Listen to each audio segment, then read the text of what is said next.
Listening Library presents Journey to the Volcano Palace. The Secrets of Droon Book 2 by Tony Abbott. Read by Oliver Wyman. Chapter 1. Dreams. Eric Hinkle couldn't breathe. The air around him was dark and smoky and hot. The evil sorcerer Lord Sparr was after him, chasing him down a long, dark tunnel. "Now that you know my secret," Sparr shouted, "you will never be able to leave." "I don't know any secret," Eric pleaded. "Let me go! Let me out of Droon!" "Never!" was Sparr's only word. The sorcerer's eyes were filled with anger. The weird fins behind his ears were purple and shiny. He was getting closer. Closer. The tunnel ahead of Eric split in two. "Go right," said a voice in his head. "Oh, man!" Eric swallowed hard. He had always had a problem with right and left. He looked at his hands. Which was right? It took him a second to decide. "This way," he said.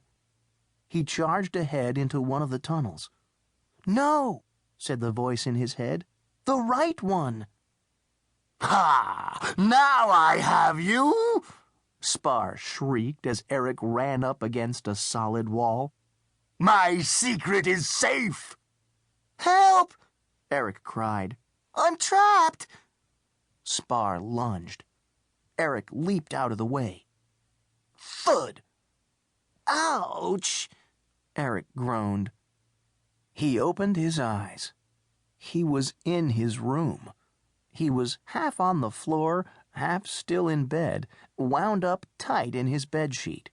He looked like a mummy. "Whoa," he said. "What a nightmare." The door opened. His mother stood in the doorway. "Eric, what was that noise?" I guess I fell out of bed," Eric said, unwinding himself from his sheet. "But I'm okay." Mrs. Hinkle helped him up. "By the way, Eric, where is Droon?" Eric nearly fell to the floor again. "Huh?" "You were talking in your sleep," his mother said. "Something about a place called Droon?" Eric gulped. He blinked. His mouth opened to answer, but nothing came out. Droon was a secret. No one was supposed to know about the incredible world he and his friends had found under his basement stairs. Galen the wizard had made them promise not to tell anyone.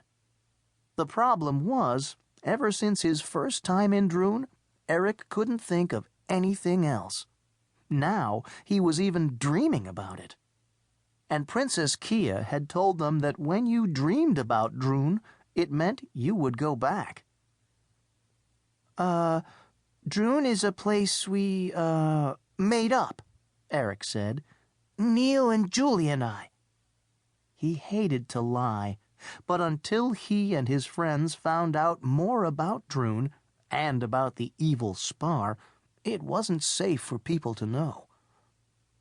"Sounds secret," his mother said. "By the way, your friends called. They're coming over." Eric dressed quickly. He had to tell Neal and Julie about his dream right away. He got to the backyard in time to see a small, scruffy dog chasing Neal across the lawn. "Grrr!" The dog kept biting Neal's feet. "Stop it, Snorky!" Neal tossed a biscuit across the yard. The dog bounced after it. "Hey, Eric." "I'm glad you're here," Eric said. "It happened. I had a weird dream about Droon." "Not me," Neal shook his head. "I was so tired teaching Snorky to fetch, I fell asleep before I hit the pillow. Actually, I fell asleep on my floor." "I woke up on the floor," Eric said. "It was weird. It felt like someone from Droon was sending the dream to me."